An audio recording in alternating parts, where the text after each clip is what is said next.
Dermot, what's happening? Can you hear us, Dermot?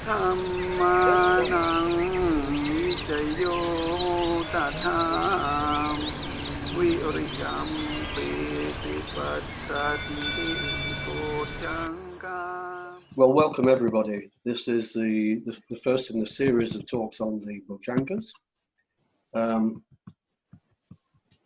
Quite a lot of you know already a lot about the Bojjhaṅgās, so if I repeat some of what you already know,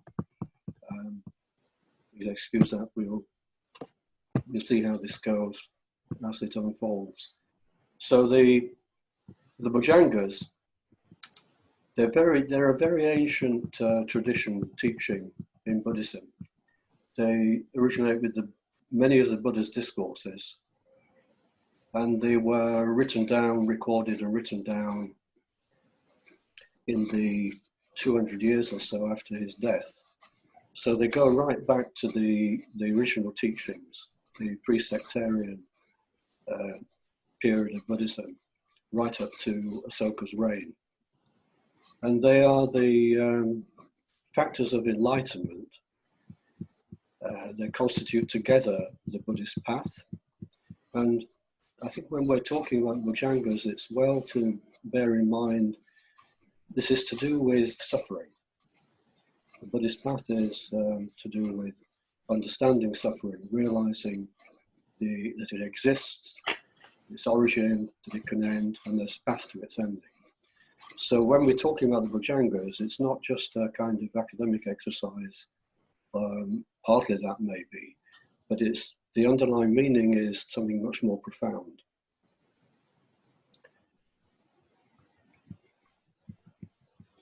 They're also, as many of you know, very closely related to the jhanas. Just like the jhanas, they're spoken of as factors, the factors of enlightenment, 7 for the Bojjhaṅgās, and 4 or 5 for the jhanas. And that'll become another kind of theme in these talks.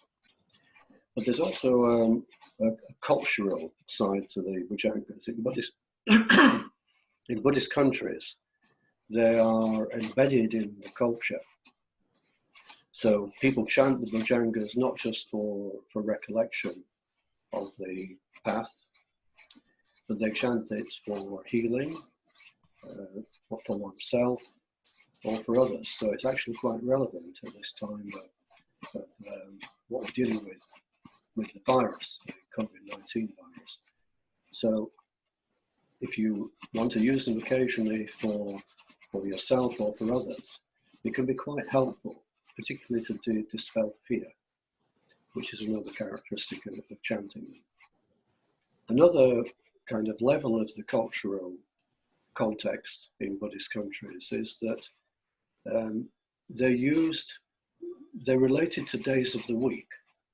And if you enter a Buddhist temple, you often find a series of 7 Buddha rupas, 1 for each day of the week. And people would choose their own rupa to make an offering on that day, on their birthday, not the birth date, but the day of the week. And everyone in Buddhist countries pretty well knows the day they were born. In the West, quite a lot of people don't, but it's very easy to find out if you happen not to know, just in a search on Google. So for Monday, the day for the Sati Monday is the day for Sati, the starting point. The thing is, the gesture is the 2 hands raised in the Abhaya Mudra. This is the very old rupa, 1465, and this one is much more modern, quite big. I'm not quite sure how many meters tall that is, in Nakhon Ratchasima, Thailand.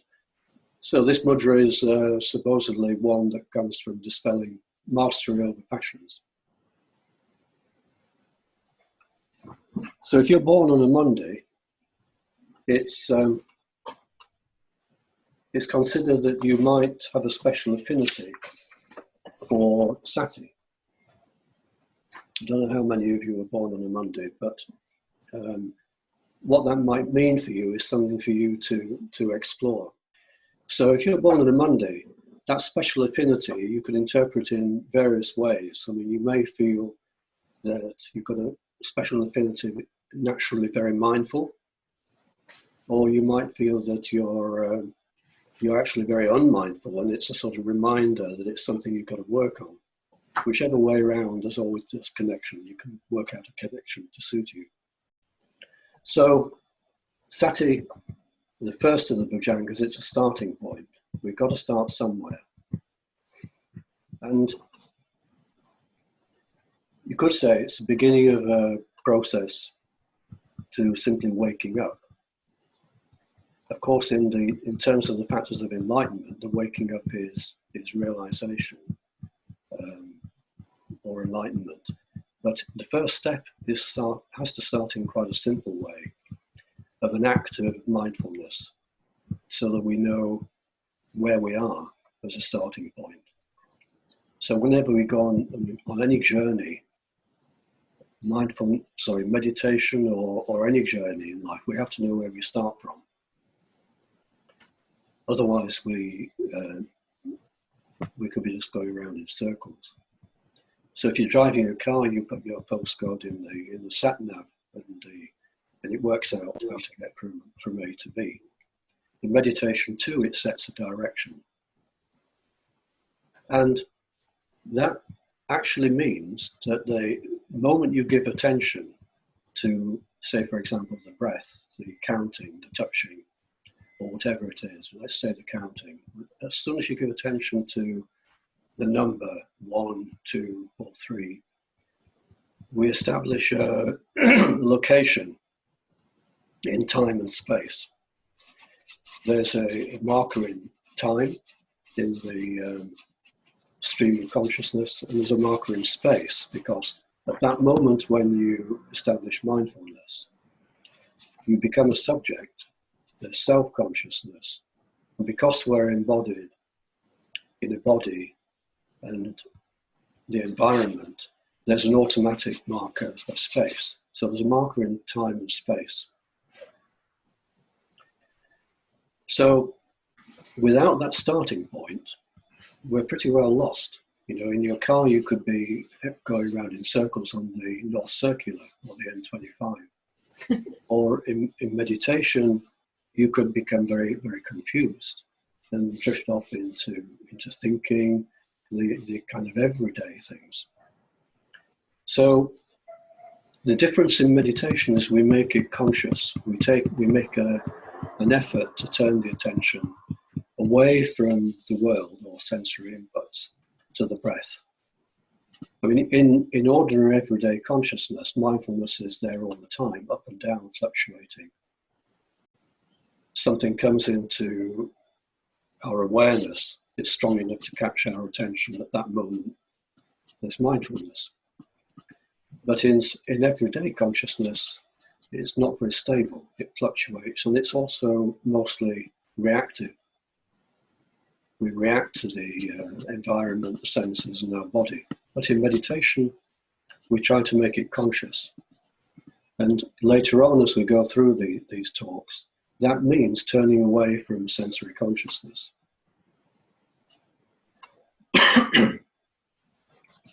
In the very beginning of Buddha's teaching, which back in 1964 to the Cambridge University Buddhist Society, his language maybe wasn't good enough to describe things in detail. And he referred to the practice as mostly mindfulness and concentration. But actually, I think it was more to do with his instinct, not just the language barrier, that he held off over the years, even when his English became quite good, from explaining too much, which is actually a very difficult quality for a teacher to have. We tend to talk away and explain things far too much, including me. So while we're talking about this, there may be a lot of facts or detail, but bear in mind that when you go back to your practice or our practice, it's a very simple matter. We let go of all the cognitive thinking, and we just go into the practice and make it as simple as we can. I mean, there's obviously a benefit to Dhamma talks, to reading, to discussing about meditation with each other. But it's mostly a cognitive process, and when we sit down to practice, we have to let it go. In the moment of meditation, the cognitive process is not terribly useful. The usefulness comes in, it sets a kind of direction for where we're going to go. Anyway, Buddha spoke about mindfulness and concentration pretty well exclusively in describing the practice. So if you started off with the counting, the longest of counting, he would describe the essence of it as developing mindfulness. And then as he introduced the longer, shorter, and shortest lengths of breath, he might comment that to master and go to the shortest lengths, you had to be quite concentrated. So the two were in a kind of reciprocal relationship. He didn't use the word reciprocal relationship, but they were working together, mindfulness and concentration. A lot of the time we didn't really understand what the difference was, but it was useful just to have them somewhere at the back of the head as a vague structure. So when he spoke about the longest of counting, for example, and you remember the time when you're learning it, you could say that the moment we bring to mind 1, 2, or 3, that moment of contact represents concentration, because we bring our attention down to the number. And so on the longest, 1, 2, up to 9 are moments of gathering things together for that moment of concentration. And the awareness of the length of breath in the background is mindfulness. So to begin with, this is a kind of cognitive exercise. And what was interesting from the brain study that I was involved in or started is to find that actually in modern neuroscience there is a kind of direct correspondence between what we understand in meditation and what goes on, what's understood in the brain. So I'll share another slide here. So in neuroscience, the understanding of attention came mostly from studying the visual perception and the routes within the brain, what networks become active when we give attention to some object through seeing. But it actually is much more kind of basic. There are two attention streams in neuroscience, and this is the dorsal stream, which is very relevant to what we're talking about with Sati, the very first stage of establishing mindfulness. The dorsal stream runs from the back of the head, which is the visual cortex. So it extends from the visual cortex around the top of the head. It's called the dorsal stream because of that. It's rather like the shark's fin, on top of the shark. It goes through the parietal lobe, which is a lot to do with association of input, sensory input, etc.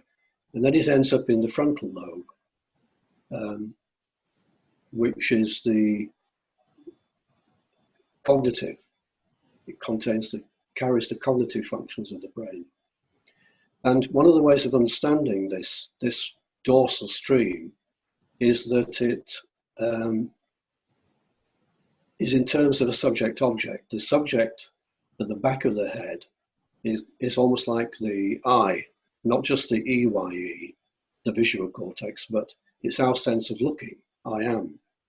So the subject part is carried in that posterior part of the head. And the frontal part, which performs the cognitive functions, is carrying more the object goal. So the characteristics of the dorsal stream are well known in neuroscience.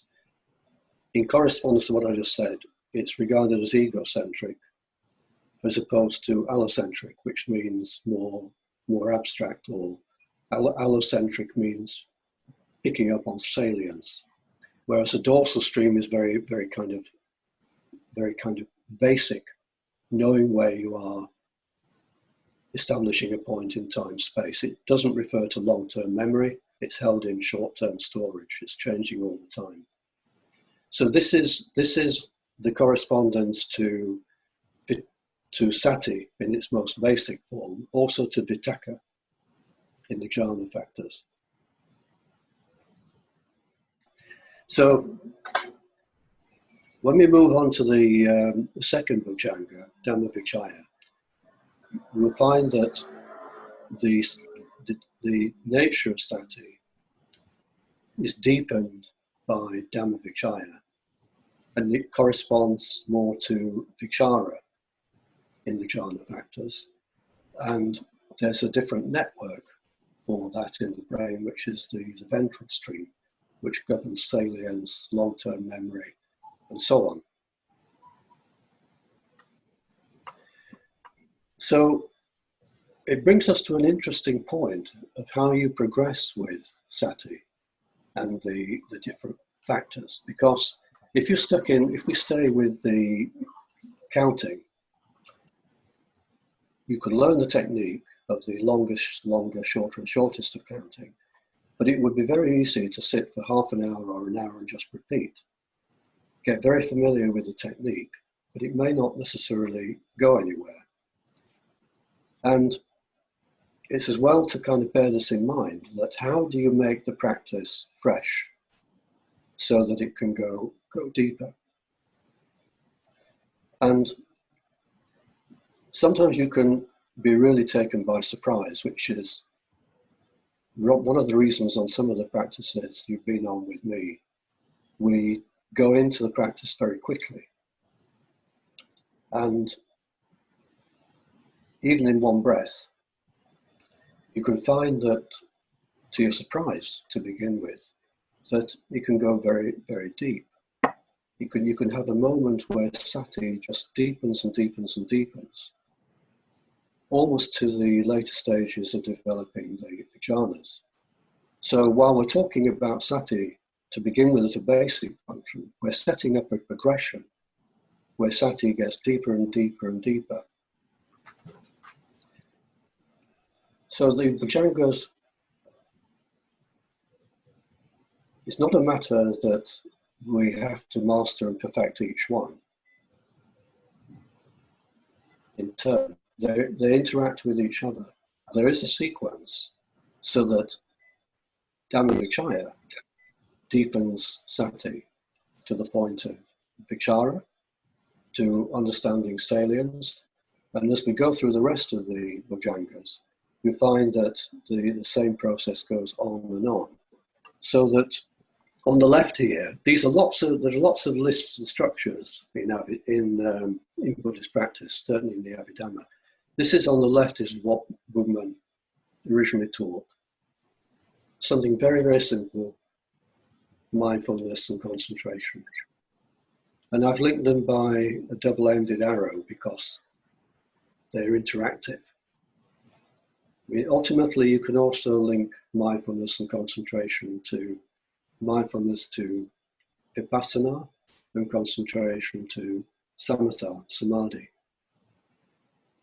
The jhana factors, we'll link these as we go along. Four in particular, vitakka, vichara, piti, and sukha. And depending on your understanding or your interpretation of the four rupa jhanas, qualities of pointedness, samadhi, and upekkha develop in the later stages. The Bojjhaṅgās are here: Sati, Dhammavichaya, Virya, Piti, Passaddhi, Samadhi, and Upekkha. And then the Eightfold Path factors are come in three divisions: wisdom, sila, and samadhi.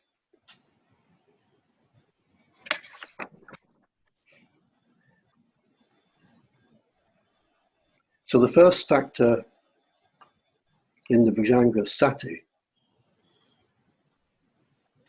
it might start off as something quite basic, directing attention. Then it gets coloured by Dhammavichaya, then by Virya, Piti, Passaddhi, Samadhi, and Upekkha. Not necessarily in a linear order to begin with, until eventually, when it reaches completion, it becomes Sammasati, right mindfulness in the Eightfold Path.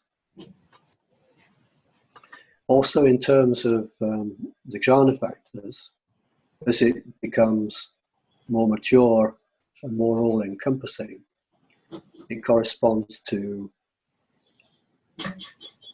upekkha and equanimity in the third and fourth rupa jhanas. So eventually, the progression through the Bojjhaṅgās, Sati becomes Sammasati, and concentration becomes Sammasamadhi. So there's an interlinking in many different ways between these four ways of looking at the path. And you probably have your own thoughts on this, and can work out correspondences to suit your own understanding. So I think that's enough from the talk side. So what I want to do is for us to sit for a short practice, 15, 20 minutes. And I would like you to go into your own practice. I won't give any changeover instructions. And to just see how you can deepen Sati. Don't worry too much about the stages or the different jhanas. Start with the giving attention. Establish the basic form of Sati that I've been talking about, and then see how you can simply allow that to deepen and deepen into more and more stillness. Even to the point where you may find your breath wants to become so calm that it almost stops. At which point there's less and less distraction, and you can feel the quality of Sati becoming more all-encompassing. You don't have to worry about the jhana factors either. Sati itself, and this is quite an interesting point for me. Sati could be regarded as a very basic starting point, but as soon as you do that first step, you somehow are setting up the possibility of the whole lot, all of the Bojjhaṅgās, all of what you've experienced or practiced in the past coming together into samadhi.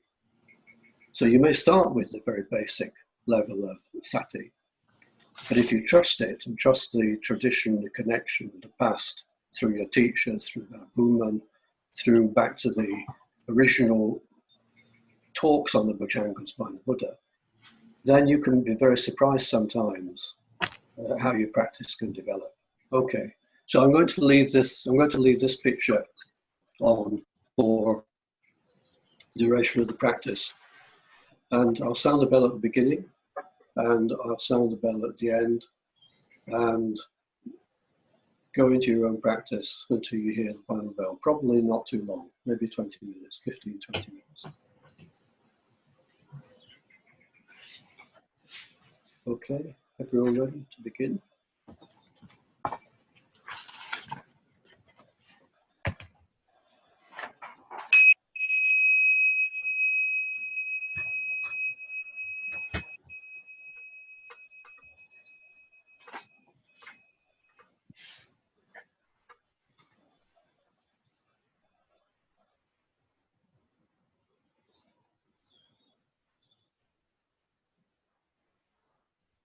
Okay, so I don't know how it'll work with so many people if we take questions, but we can see how it goes.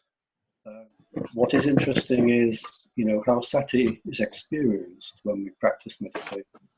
So after sitting, you come out of the sitting and you recollect the stillness. You're still in a space in that stillness which is not limited by the normal cognitive thinking. And so the kind of thoughts come up are quite interesting. So if anyone has anything that's occurred to you coming out of the practice and you want to share it, please do so. It may be something that no one needs to particularly respond to. Maybe let someone else comments and then someone else brings a comment. And then we might have a theme. So just to trust the process. Rosie? Hello, Paul. Hello. I have an observation, really, about the relationship between attention and the relationship between that and mindfulness and concentration. Because what I noticed in practice, I was sort of verging in between slightly discursive mind, where I was bringing to mind in practice some of the qualities that I'd seen on screen that you'd set out, and I became aware of it, almost like the samatha of mindfulness and concentration being an overall vehicle, and that leading to the breath and how that's a kind of raft for crossing, and that's helped to, but it's almost like, I think what came to mind was how the bizarreness of this whole business of object and what you attend to, because how clever the whole setup is, that what am I actually doing? I'm not sort of directly focusing on, oh yes, it'd be nice to get to Nirvana this morning. I'm not actually doing that. What the object that I'm offering to myself to concentrate on, that seems to be something slightly different to mindfulness and concentration. So it was just kind of the third force. I think that's what I'm trying to say, is that I became aware of a third force that almost came into operation, or I became aware of because of the mindfulness and concentration, but how that third force can vary according to what I think about or what I bring to mind. I don't know. Peter? Yeah, okay. When a few thoughts arise in a well-gathered mindful space, they're kind of not as solid, not as sticky, more like clouds in the sky, and it's easier for them to fall away. You're less clagged onto them, less identifying with them, but they can fall away. Izzy? Just very brief, really. The word that came to my mind during the practice really was presence, as an alternative way of considering mindfulness, being just present and noticing what is present. That's all. Well, I think even from those three different comments, coming from three different people's practices, you can see how even online there's a kind of common theme, which is very interesting. When we do this on a meditation retreat, and everyone's in the same room and sharing the samadhi, if you like, then you can kind of understand how what comes up is relevant to the whole group. But it's an interesting to see that it can happen online with people so physically separated, because again those things are connected. I mean, the way I see what the three of you are commenting on, and I suspect it probably resonates with everybody after that practice, is that like Rosie describes a kind of fluidity around sometimes noticing what you might think is mindfulness, sometimes then noticing the varying object of that mindfulness. And then you mentioned a kind of third position. Peter mentions that the thoughts, the whatever comes up is less sticky. Something is a bit freer. And Izzy is talking about the same thing in a slightly different way. The presence is, I think, the third position. So the way I see it, based on what I was talking about, when I showed the diagram about the brain and how the most basic level, there's a subject and an object. That's our default, certainly in everyday consciousness. We're always dealing with being self-conscious or object conscious, fluctuation around. So when you go into meditation, the same process starts to happen, even though you're giving attention to the breath. There's an awareness of sometimes a moment of self-consciousness, and then sometimes a moment of the object, the breath. But then emerging from it is this third position, which is different to sensory everyday consciousness. If I, next time or the time after, show you some of the activity in the brain, what starts off in sensory consciousness is a back-front dialogue, carrying the sense of subject, object, and I am. It shifts at a certain point into something quite different to the conscious of this or that, into presence. So the third position, and the bit that is in the background for what you were saying, Peter, the third position for Rosie, and the sense of presence for Isabel, is describing exactly what happens as Sati and concentration merge and become more subtle, and gradually become aware of our consciousness. That's the first position, which is to be carried by the limiter. And we're talking already then about going through some maybe not complete, far from complete way in this practice, but the beginnings of the whole process of becoming done.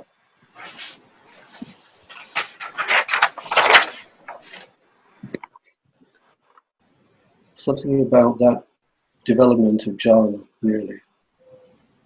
Yeah.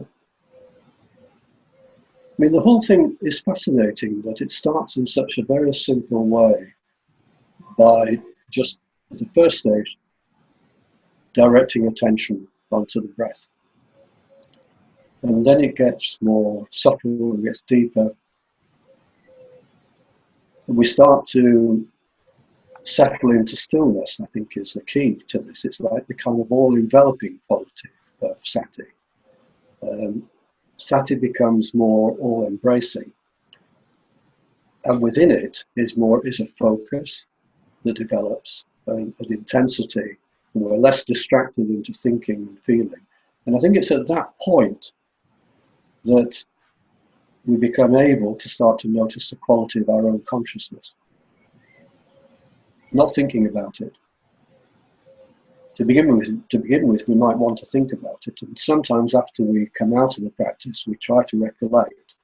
It's easy to try and put words on, but you very quickly can lose the immediacy of the experience. That's why I suggest everyone, when you're doing your own practice at home or in a group, when you come to the end, stay with the stillness before you mentally move and physically move. Stay with the stillness. And it's only by staying with it that you start to understand that there is a consciousness and a connection to that consciousness which is beyond words, which is what Izzy mentioned as presence. Hi. I was just wondering, they have that sense of peace, but what do you do with it? What do you do with what?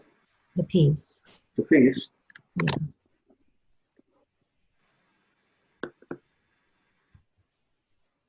What's in the back of your mind, Abby? As you say that. Pardon? What's in the back of my mind? What's at the back of that thought as you articulate it in that way? What's it mean to you? What's moved me? What does it mean to you? The idea of the peace. Well, the problem is I crave peace. I think particularly because things are very chaotic at home now. Yeah. And I can't have it. I can't have that quiet that I'm used to having because there's constant noise, whether it's neighbours gathering in the street or my children making a huge racket all the time.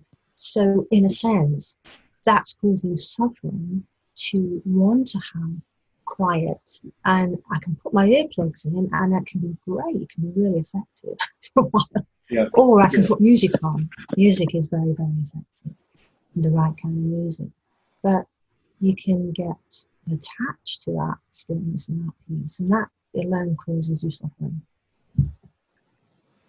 Okay. I think what you're mentioning is also very relevant to people who are dealing with in self-isolation and actually other situations. I mean, Charles here, very recently, been working on the hospital ward and dealing with a lot of day-to-day effects on people. So there's a lot of potential suffering around. So you may recall during all the problems now being self-isolated that there are times where you might have found it easier to touch on peace. And you may find it more difficult sometimes, but not all the time. So I think the real lesson, and it's an opportunity, is to be patient with yourself. And sometimes you may do a practice and you can touch on it. And you come out of the practice and you notice the dukkha around you. And it's an opportunity to, rather than running away from it or being frightened of it, and I think fear is a big factor at the moment, just seeing it as a vivid, raw example of what life is about, the alternation between suffering, not there one moment, if you touch on the peace, and then suddenly something reminds you or disturbs you, and suddenly suffering is back. The existence of suffering, it's arising, it's passing. So you're living the path of trying to understand how these processes work without being overwhelmed by them, without being trapped in them. And it's happening on so many levels now. I mean, I'm still working online, seeing patients and supervising other therapists who are seeing their patients. And it's really interesting how it brings up a lot of potential fear and suffering. But it also brings up a completely different perspective, which is an opportunity to realize where our attachments lie and to be kind of compassionate to ourselves, as well as everyone else who we see in the news is dying or suffering. So it's a bit like alchemy, this is very raw. There's a lot of shit in the crucible, but there's also some potential kind of gold or riches there. I don't know how easily I can formulate this question, but it's sort of been on my mind. Something to do with, again, that contrast between the peacefulness or whatever, however you describe the qualities of the practice, and then the awareness of, what's going on in the world. Because sometimes it seems that those qualities of the practice can stay with one sometimes a lot of the time, and then part of me then starts feeling almost guilty for feeling okay, even though I know there's such a lot of suffering going on. I can't quite. I think that must be affecting a lot of people, actually, with the news every day of other deaths and so forth. And it makes me think of what does upekkha mean? What does equanimity and upekkha actually mean in practice? So does it mean that we're kind of abandoning those people if we stay in upekkha? Or are we still aware of both sides, the suffering and the peacefulness or the happiness? I think it's a very important question, actually, that if you go to feel you have to embrace suffering and be part of it all the time, that's not going to leave you in much scope to help to either yourself or other people. And if you go into the other extreme of trying to hang on to the peace at all costs, then again, that's a kind of denial of reality. So there has to be a middle position, at least some of the time. And I think that's the key thing. There's some of the time when things come together in the practice and you feel peace and stillness, and you see it as upekkha, and you come out of your practice and you open your eyes and you're aware of what's going on in your house or in the street or in society on the news. Of course, it can be either way. It can be full of suffering, but there are also parts of it where people show some really admirable qualities. So I think the upekkha is very important, and not to feel guilty about it, because it's not a cutting off or being overwhelmed by a long way. I think it's a misunderstanding about upekkha. It's a matter of trusting. What does the stillness really mean? In terms of the kind of brain activity that I was showing before, it means shifting from the subject-object problem of everyday sensory consciousness to a different vertical axis of presence. And when you're describing sometimes feeling guilty about being happy, what actually you're talking about is the default world we live in, the subject-object, is constantly in the presence of suffering. Which goes back to the origins of Buddhism and the attempts to do something about that, to detach from that kind of formulation. So at this time we've got to live with it. We've got to live within it, and it could go either way. But it's very, very helpful for meditators to use their experience of practice to practice that middle position of upekkha, because you find that it's not only good for yourself, but it makes you actually more available for people. I'm quite sure of that it actually makes the connection more available, but also more direct. A lot of the therapists I supervise or work with are finding that in working with their patients online in this situation, patients who are isolated or confined, that when the connection comes, it's actually very poignant, even though they're not in the same room.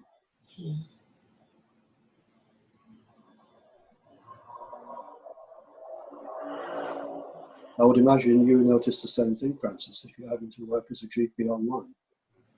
Yes, and I think that there's something, particularly at these sort of times, about a kind of cheerfulness, and even if it's not outer, there's a kind of inner cheerfulness, which people do pick up on, and also if there is equanimity present with somebody who is kind of suffering, compassion and equanimity, that can almost be the most helpful of all, because you sort of instinctively know how to respond. And I think the other thing is that sometimes suffering may lead to joy. So sometimes people have said to me, well, somebody died, but I felt happy. I did not feel sad. And that's actually quite good. That's almost a kind of higher response in one sense. Yeah.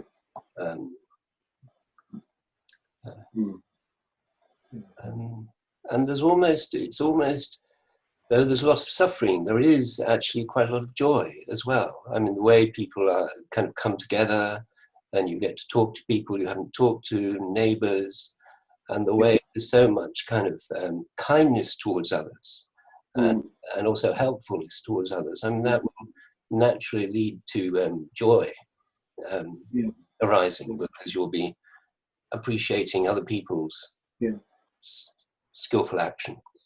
Yeah. I don't know if anybody else is feeling this, but you know, we're meeting in cyberspace, but I've had a very powerful feeling of connectedness with the group. It feels like I am with the Sangha. I almost forgot we weren't all in the same room, and I felt it in the practice as well. So I think there's something really interesting about us just intentionally being together, you know, across big spaces, really. Yeah, that's all I wanted to say. Yeah. I think also connected to that comment, in the same way that we can connect as a Sangha across spaces, I think we shouldn't underestimate, even though we're self-isolated, how much we are connected to what is going on out there. We're talking about it as though it's not here, it's out there, and we're watching TV and hearing all these horrendous figures. But I don't think we should underestimate how much we are actually and deeply affected in our isolation, in what is going on out there. And I suppose that leads to the thought of wondering, really, you know, what effect our practice, whatever form it takes, can have on those out there in cyberspace. Yeah. Hey, I'm Chris from Auburn, Alabama. I just wanted to say thank you very much for putting this on Zoom. Okay. So I look forward to seeing you again, maybe in a week or so. Maybe in a week. Okay. Thank you.